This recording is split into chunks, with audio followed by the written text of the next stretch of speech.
Welcome to the 5th episode of Muckrakers. I'm Billy Graff and I'm Justin Luke. And we are so glad you're here with us today. We are talking about law enforcement and the many aspects of law enforcement here in the United States. That's one of the things that makes us a special type of country. We have court systems and police officers and correction systems and rehabilitation systems.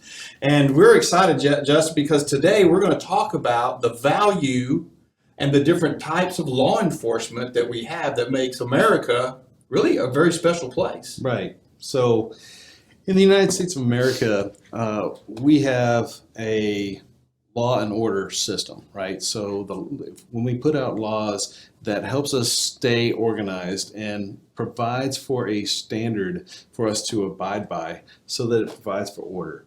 And the thing is, if you don't have that, you have chaos. And so with chaos comes a lot of stress. You know, how are you going to go out and get bread for the day if everything's in chaos?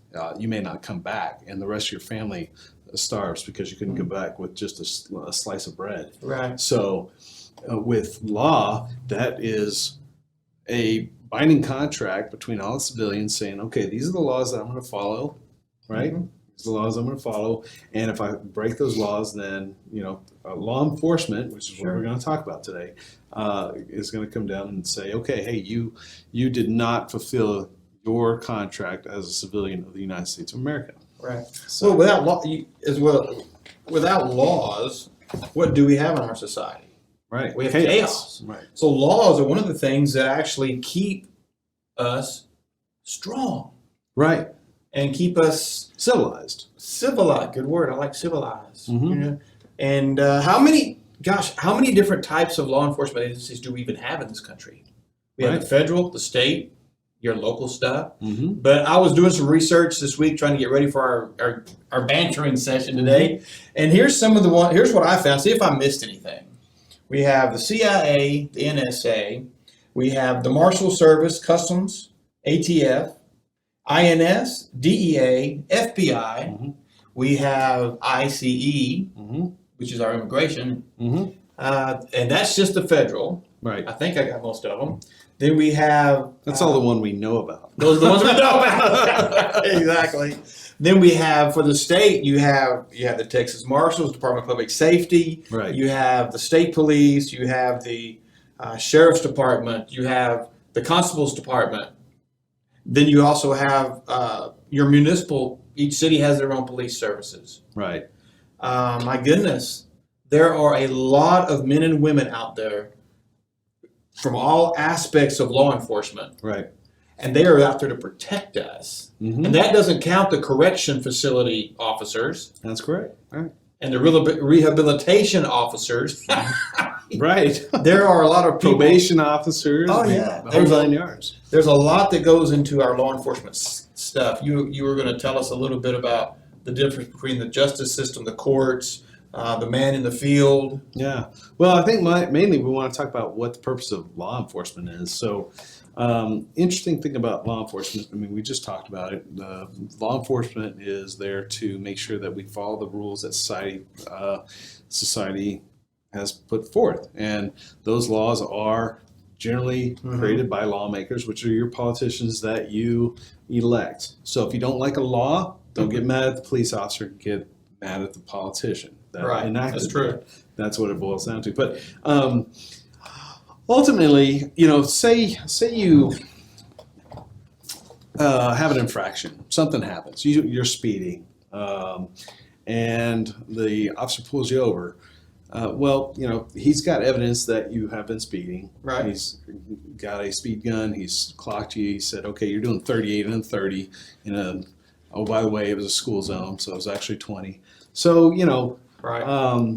At that point, that officer has an opportunity to cite you or give you a warning. But the fact of the matter is, even if you're cited, when you go to the court of law, right, you're still innocent until proven guilty. I mean, it's the law enforcement's job to prove that you have done the deed that you did. You're still innocent, right, until if you plead your case and you actually were doing, say you were doing 22 and his gun was off, I don't know how you'd prove that. Maybe you have a GPS in your car, but say your GPS said you were doing 22 and you could do an argument back and forth. And you have an opportunity to actually argue that. That's right. In the United States of America, name some other countries that you can do that.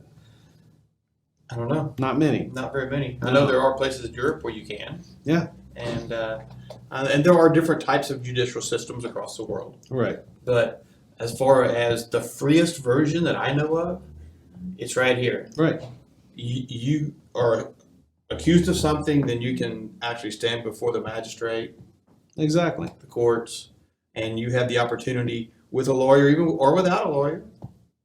You can be your own lawyer in this country if you want to. It's not the very smartest thing I've ever seen for people to exactly do. the wisest. But you actually have the opportunity to defend yourself.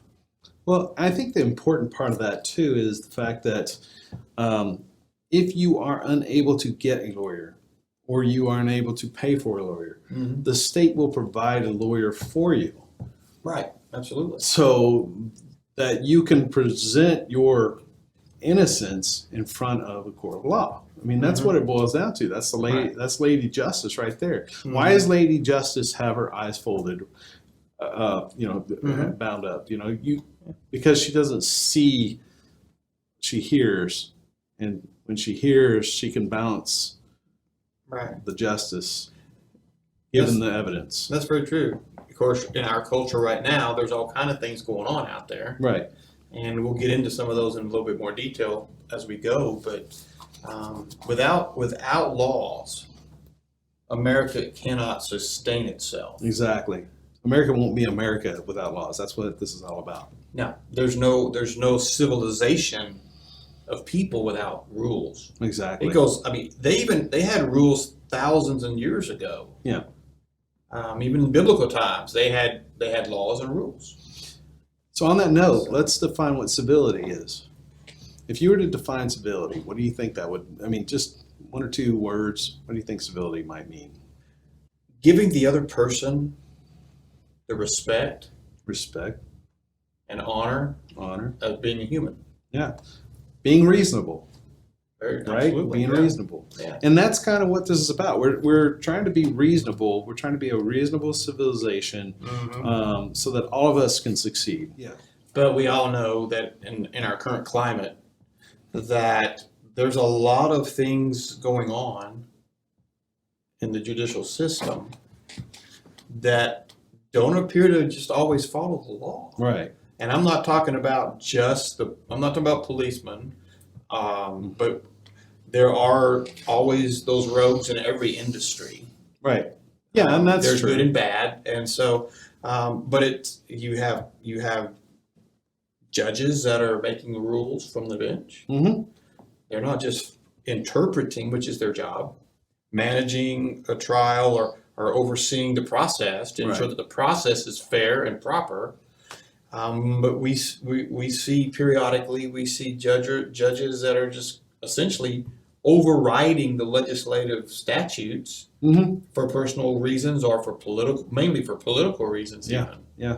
And so the ones I love the most are when some of these things go to the Supreme Court and they come back and say, well, you, the plaintiff, you do not have standing. All right. The state files against another state.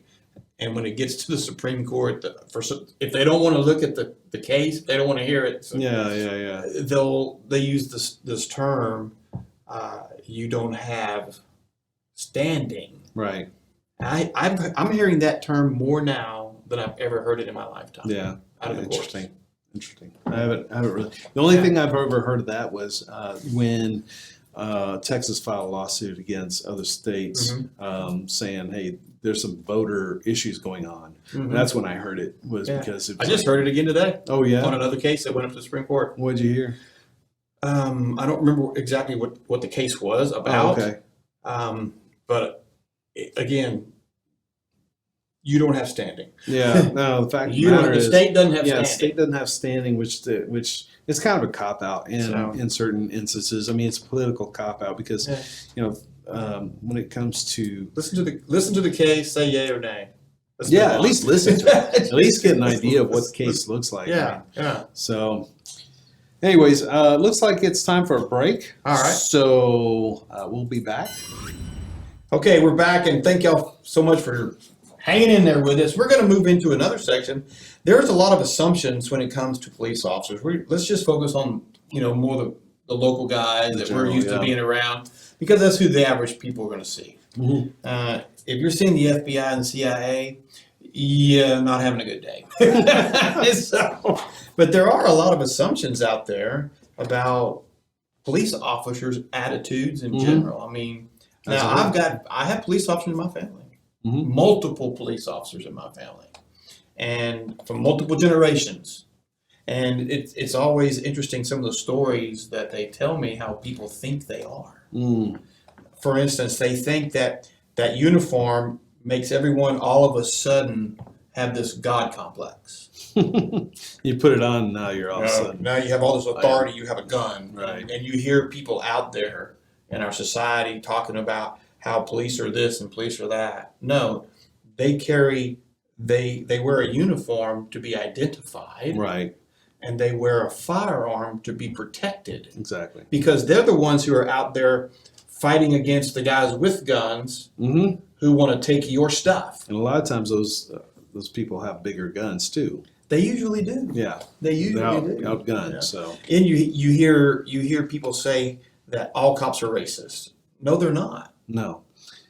That just because you don't like the way typically you're not going to get pulled over unless you've done something. Yeah. Now I realize there are those who there is sometimes racial profiling. I understand in some parts of the country. Depends on where you are. Yeah. And that's an individual situation. It's not only a black or white thing. Yeah. If you're a cop and you're in an area that's just ripe with all kinds of crime, well, obviously that officer is going to be a little heightened, right? Sure. They're going to be looking for extra stuff. It's not racial profiling. It is, this area is especially dangerous. So I need to keep, they need to keep on. And, the thing is, officers are a heck of a lot more trained in certain areas too. Oh, so they're going to be able to look at certain situations and say, hey, something doesn't look right or something doesn't smell right. Right. So, anyway, and we want that. We want that. Yeah. I mean, exactly. I feel safer knowing that there are police officers making rounds at night in their vehicles, looking to make my home a safe place to stay. Exactly. And I'm grateful to them. I'm gonna be honest with you. Yeah. And so there's other things they just automatically think. You get into the police force because you're racist, or you get into the police force because you want to hurt people, or you want to have an attitude, right? Or you're a white supremacist. Yeah, I mean, now there's always some bad apples in the bucket. We get that. That's everywhere. But that's in my profession. That's in your profession. That's in every profession. Absolutely, I understand, and I support the police departments 110%. Yeah, I agree. And I think I don't think society appreciates them the way they should. I do think the society needs to do a lot more appreciation because the officers have many jobs. I mean, they've got tremendous amount of load that they've got to carry. For example, a police officer has to wear multiple hats. He's got to be a psychologist. He's got to be a sociologist. He's got to be a mathematician. He's got to be an English expert. He's got to be multilingual in some cases, right? And he's got to be excellent at writing. He's got to be able to be persuasive. How many other things do I need to list that an officer has to be? Multifaceted person, multidisciplined person. While all at the same time being calm. And being able to calm the person whom they're about to have a conversation with. Exactly. He's got to be an investigator and an interrogator, but also a person that you can conveys trust, right? A police officer is that guy who, in the middle of a traumatic situation, someone breaks into your house, you can call them, they'll come, and if they have to draw their weapons, they'll draw their weapons, and they'll be solid. Yeah.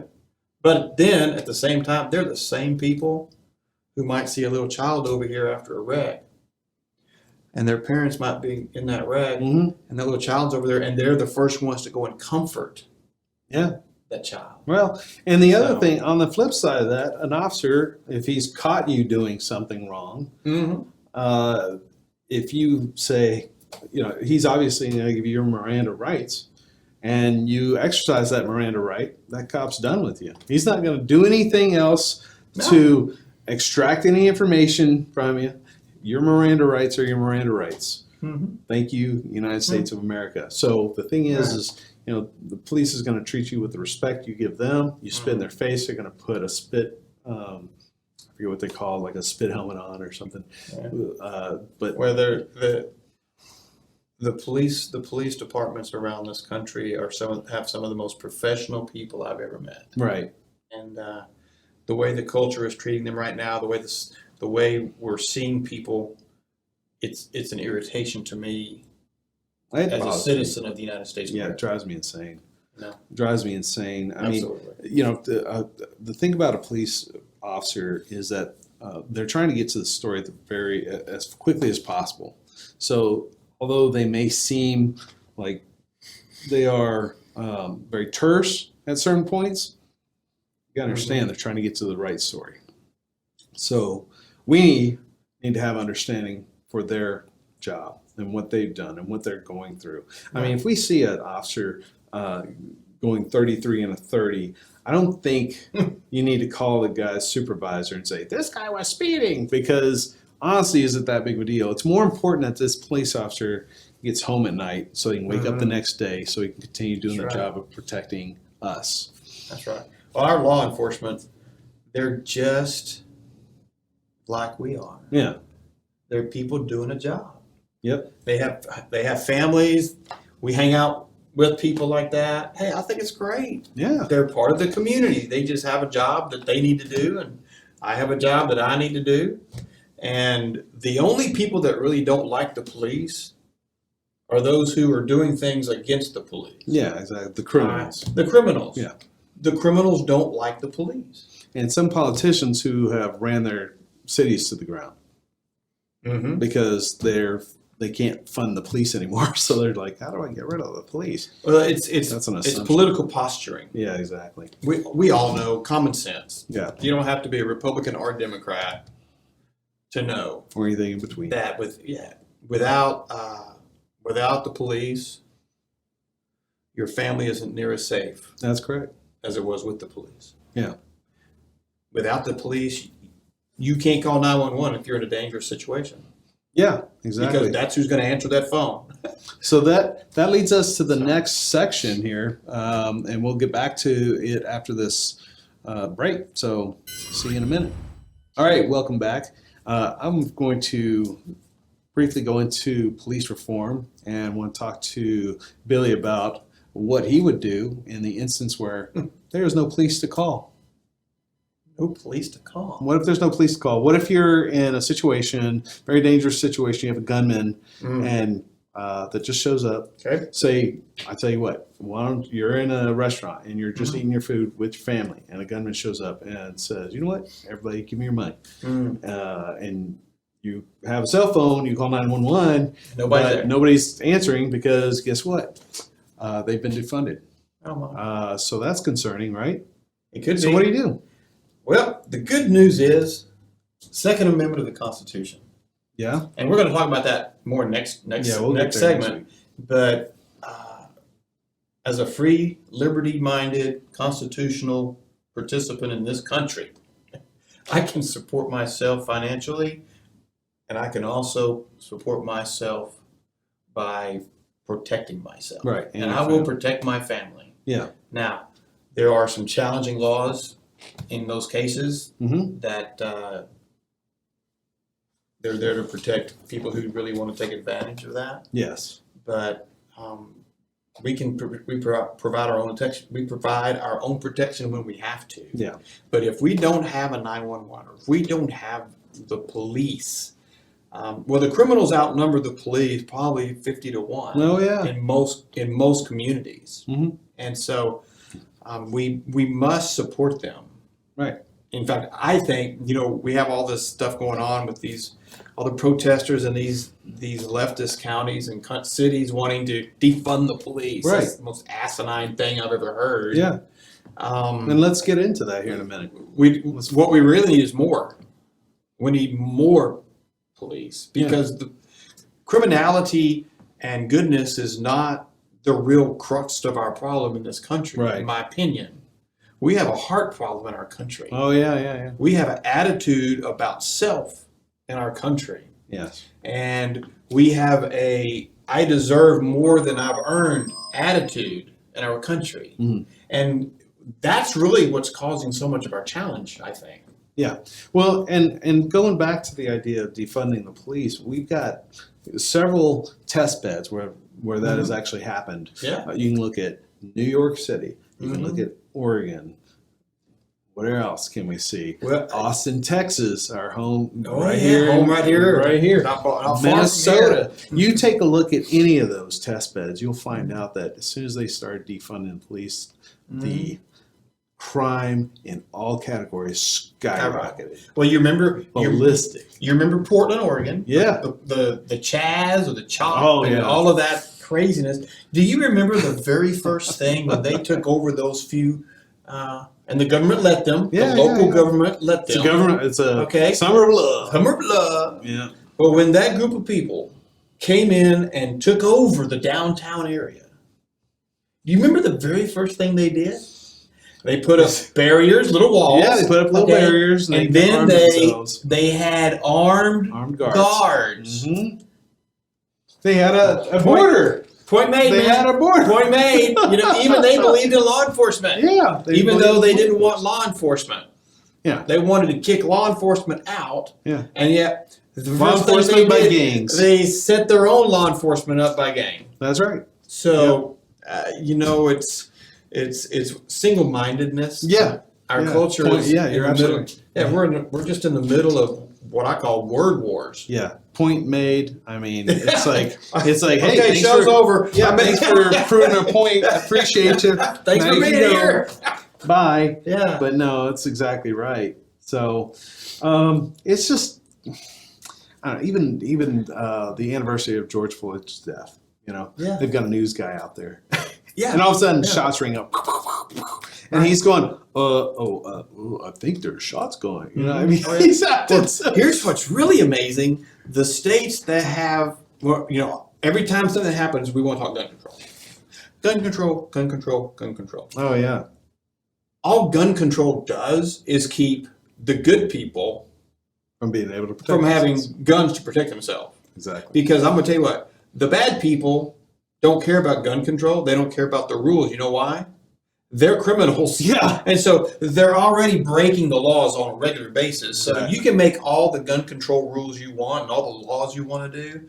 And all you're doing is you're disrupting the safety net Right. of the common citizen. Well, and to prove that, what has happened is as Texas and other states have been able to allow for carry, Mm-hmm. right? Yeah. The crime has actually gone down. And in Yeah. states where they are no longer able to Mhm. carry your weapon for protection, Mhm. crime has gone up. Detroit, pretty much all of California, Think about Chicago. Chicago. Chicago, Exactly. there are more gun laws and gun rules Yeah. in the Chicago area, in that county, that state, and that area, than any place in the country. Yeah. And yet they have the highest murder rates. They do. They absolutely do. And So, why is that? They're Their gun control, apparently gun control works really well, right? They're democratically ran by Democrats. Yeah. So Well, I think it's just a proof. It's a proof factor that Yeah. more gun control isn't going to change the outcome of criminality. that's actually very true. What's going to change the outcome of criminality is a change in the spirit of the man. Yeah.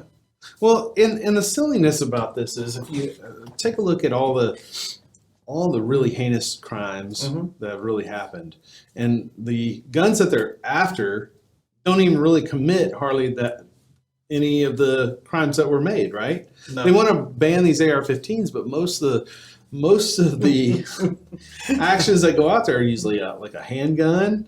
I mean, Knife. Timothy McVeigh used a bomb. I mean, and a lot of knives. Yeah, I mean, come on. I mean, Even hammers. yeah, You know, hammers kill hundreds of people every year. Yeah, absolutely.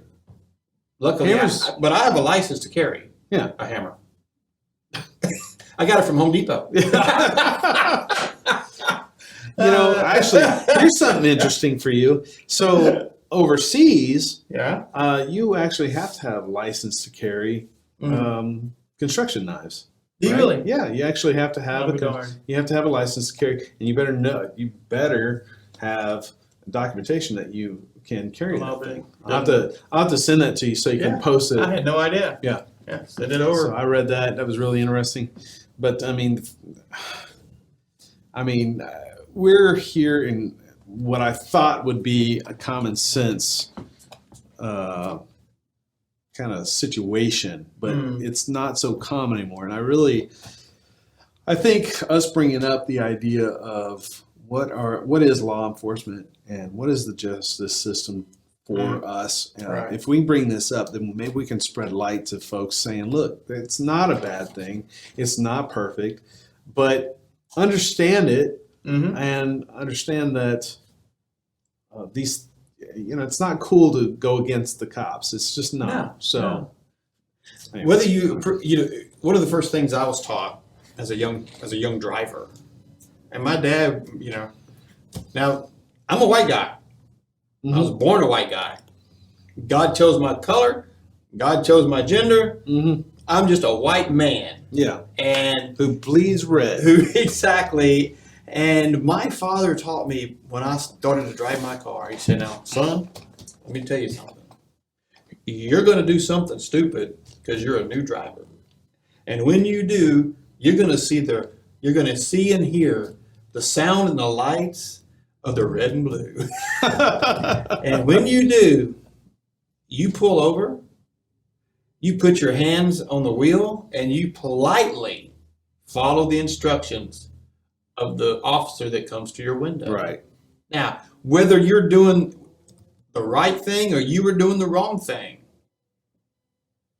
you are polite to that officer. Right. And I tell you what, the few times I've been pulled over, I'm going to tell you what, I've always done that. And typically, I knew I did something wrong. I ran a red light or I ran a stop sign, wasn't paying attention, whatever. And I'm going to tell you what, the lights come on and the takes off, but I just quietly, safely pull over. Yeah. And I wait. I roll my window down and I sit there and I wait. And when the officer comes up to me and says, sir, I apologize for causing you distress today. Literally, because every stop for a police officer, there's a moment of stress there. You don't know what you're walking up. You may be walking up on a serial murderer who's on the run. Yeah, no, that's exactly right. That's exactly and so, right. I would just, to all drivers out there, there's no value in mouthing off and screaming and spitting at an officer when you get pulled over. For whatever reason, whether you think you didn't do something or you did do something, there's no value there. Yeah. And so, as I've trained my children, I have 3 young men now in my family, and every one of them knows, or at least they were told, when you get pulled over to receive a ticket for driving too fast, then you say, yes, sir, no, sir, yes, ma'am, no, ma'am. And if they ask you for something, you give it to them. If they ask you to get out of your car, you get out of your car. I'm sick and tired of seeing these silly little YouTube videos or these little Facebook, these TikToks about somebody that got pulled over and he is nothing but belligerent. Yeah. There's no call for that. No, there's really not. I mean, you did something wrong, pull over. Even if it's a mistake, pull over, talk to the cop, explain what's going on. I'm sure there's some reasonability there. Some of these things that are, like you said, just on Facebook, I see this all the time. Yeah. I forget what they're called, like cop watchers or whatever. Oh, yeah. And it's just, there's no call for that. There's no reason for that. It's disrespectful. And maybe that's how these kids were brought up. is to be disrespectful, but honestly, it really is hurting themselves. Yeah. Well, I think it's just another aspect of what's happening in our culture. Yeah. There's a disrespect for everything. Yeah. If you don't agree with me, then you're wrong. Right. If I want to run this red light, I will. I live in America, and I have the right to run that red light. Yeah. And that's the attitude of a lot of these people today. And I'm going to tell you what, it's hard to be a law enforcement officer in this country right now. Absolutely. And they are retiring at record rates because they don't need to deal with it anymore. So on that note, Minnesota, we just talked about Minnesota. Yeah. They're supposed to have somewhere upwards of 725 police officers on the force. Right? Now they're down to 100. They're just retiring and leaving. Just leaving. They're Right. gone. And Right. by all means, come down here to Texas. I mean, We'll take you. Come on down. We'll treat you good. Yes, Now, one thing I wanted to get into really quick is something that, forget the defund police. That's ridiculous. We all know it. It shows in the facts. Utter Statistics are stupid. Yeah. So, what can we do to enhance a police officer or law enforcement opportunity or the jobs that they have? What can we do to enhance them, give them the tools they need to do the jobs they need? So one of the things I was noticing was that Texas actually has a very good training for, or it's a police academy for them. Absolutely. Well, you know what the very first thing to go when you start defunding police departments? Training.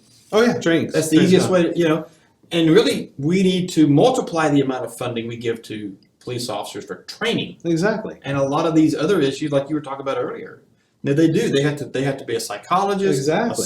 a social worker, an enforcer sometimes. Yeah.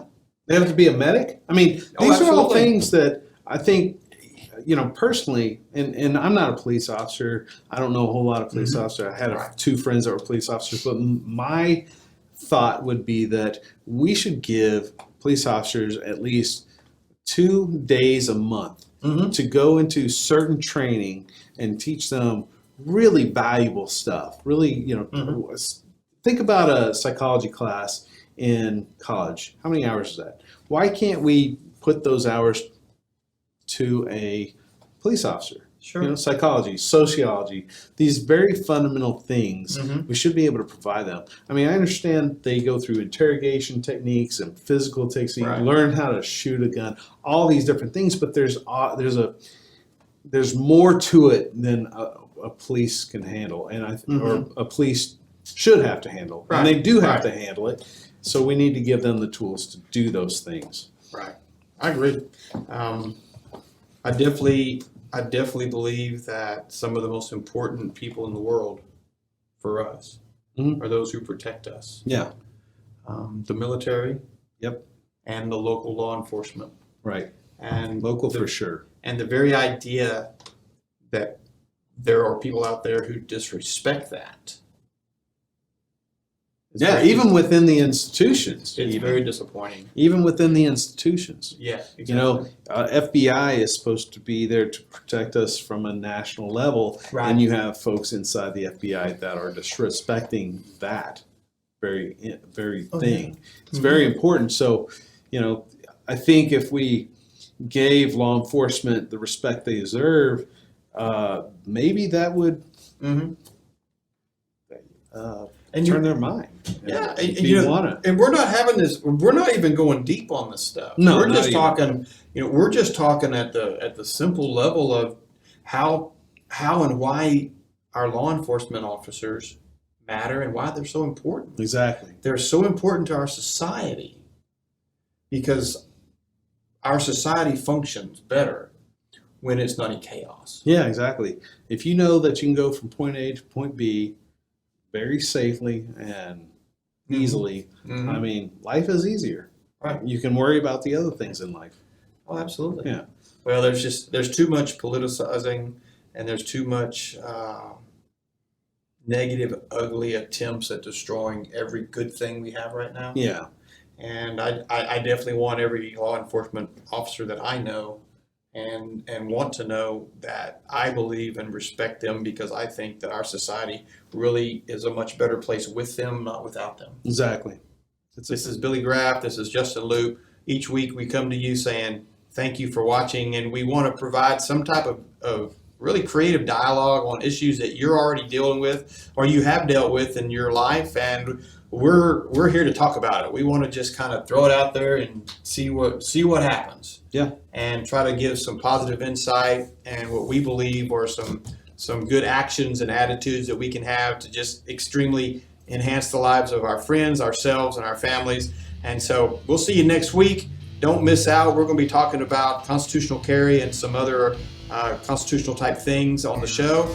And I can't wait to see what Justin brings off his laptop, because every week he brings something new to the pot. And we will see you next week. Remember, Muckrakers is all about life, liberty, and hope. I always say pursuit of happiness, because that's kind of what I feel. we're always pursuing happiness, right? What's your happiness? Absolutely. Right. So we'll do an episode on what Billy does to pursue happiness. There you go. Hope to see you next week, everybody. All right. See bye-bye. you now. You gotta start now.